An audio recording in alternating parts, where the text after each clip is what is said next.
Capo lads, it is your boy, Justin Preek here, back with another video. And in the last video, I talked about how I pulled the fire alarm. And if you haven't seen that, I'll put it in the description down below. Go check that one out. And be sure to smash the like button on this so that way I know you guys want to see more of this stuff. And anyways, let's get right into it. So it's 2016, sophomore year of high school, and I just got out of lifeguard certification with a couple of my buddies. Now, if you're not familiar with lifeguard certification, it takes a while. It's like 6 hours long, so we were starving by the end of it. We were like, we need to go grub, we need to go get some food, we need to go munch on something. And we wanted something quick, we wanted something good quality, and that was Pancheros. Pancheros is like this fast food Mexican place. It's kind of like a Chipotle or like a Qdoba if you've been to those places and you're not familiar with Pancheros. I highly recommend Pancheros. It's so much better than those other two places, in my opinion. And again, the quality, top notch. So we just ordered our food, and one of my buddies was then talking about this abandoned farm that he's been to a couple like weeks ago. And he was saying like the endless stuff that he did there with a couple of his other friends. And he was saying that like there's like this abandoned farm, there's like this house, there's another barn, there's like a tall grain silo, there's like so much stuff we can do. It's like the views and stuff are great. And if you don't know me and like a few of my close friends, we love exploring these places.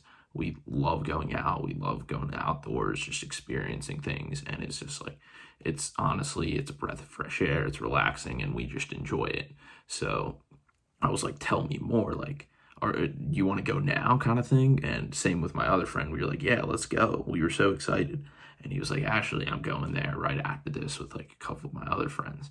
And at the time, I like knew who they were. I was like kind of close to them, not really. Afterwards, though, we became really tight. We were all like really close, and I think it was from that day, to be honest. So yeah, so we're going, and as soon as we drive, it was like a 10-minute drive from Pancheros. It was like pretty close. As soon as we get there, though, the gates closed. And that's when I knew that's like there was like a voice in my head kind of telling me like, Justin, this is not the greatest idea. Something's gonna happen when we're there. And I was like, bro, shut up. I was like, shut up, stupid voice. This is gonna be fine. Like, they've already been here. What's gonna go wrong? So I was like not even thinking anything of it. We like go around the gate that's locked, and we were like driving in this ditch, super sketch. But like again, I was like in the moment, I was like, yo, we gotta go. This is gonna be so much fun. And then so that was the first red flag. So we're driving up, and we like parked the car or whatever, and a couple of them were already there. So we went to go meet up. They were like in this house, and again, that house was like a standard house. It was like 2 stories. There was like a basement, but it was crazy. They already had like all the appliances were still in there, decked out. And apparently before, one of my friends, he found like a TV, like an Xbox, like a PS3, all this stuff. It was like completely decked out with shit and stuff. So we were like looking around, and it honestly, if it wasn't for the boarded up windows and that like closed gate, that was like the super sketch driving, you would think that there were people already living there, but obviously that wasn't the case. So we were like exploring that. That was cool. We go like through the barn and stuff like that. We like climbed up the grain silo, and like the view there, it was like amazing just seeing the surrounding area. And it was like almost near sunset too. So there were like, it was like a pretty cool sky to look at and stuff like that. And again, that was like a view that like I will never forget. So going on to the part that everyone's been waiting for, the near-death experience. So this is the second red flag. We were then gonna go on the roof of the barn. So we had to go inside one of the farms or whatever and climb up like these 2 10-foot wooden ladders.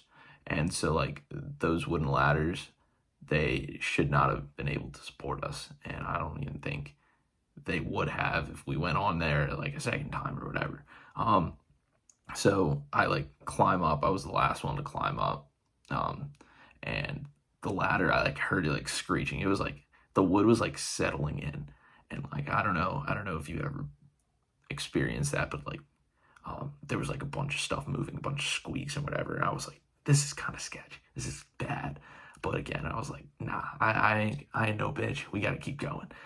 Second ladder though, I climb, and one of the steps broke, and so like I fell a couple steps or whatever on the ladder, but like nothing bad happened out of it. I was like fine, and everyone else was up there, so I was like ignoring that. Again, that was the second red flag though. But I continued up.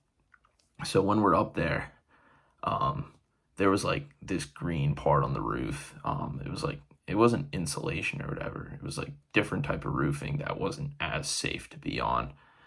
It was like fiberglass, I think.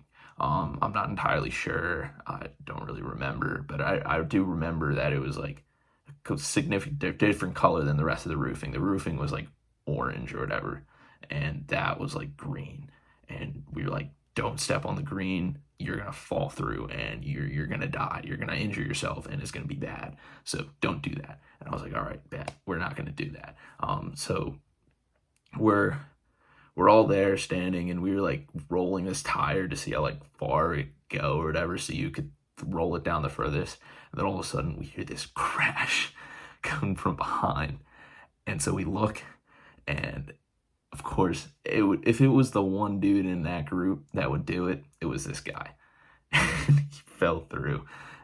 And the messed up part was that instead of like helping him, being like, oh crap, we gotta help this guy, and like that you'd think that's what we do because we're friends with him, right? No, we start laughing, and he was laughing too. He was like, guys, I almost fell through and died. And so we go over there, we then help him up, but again, still like laughing. And like I think it was one of my other friends, I think almost slipped from laughing so hard. So we go like lift him up, and we see what's holding him are his two arms and one of his ankles, not even his like whole leg, his ankle just caught the beam that was holding up the roof. If it wasn't for that beam, he would have fell through, and that was at least like a 20-30 foot drop to the ground.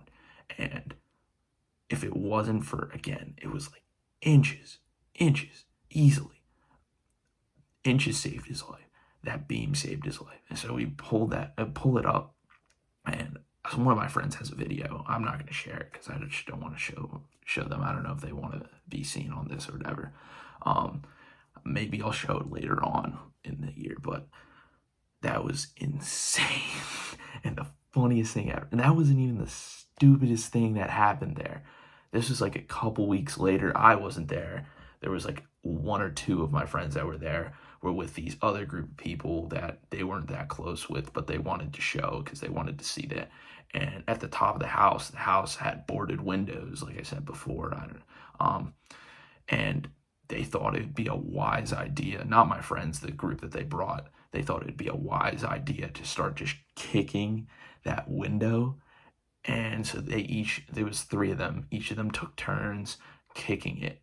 And it was until one of them broke through, but there was also glass. So they broke through the glass, and then glass got stuck in his calf. And so then I don't know what happened. I know he got stitches, and they had to like call the cops or whatever to come get him. And so yeah, that was the sketchiest thing that's happened there. And I'm sure there's other things that's happened too. But those are like the two things that I remember. So I haven't been there since, and I don't think any of my friends have either. And I know, actually, I think a couple of years ago, they just tore the whole thing down, so it's not even there anymore.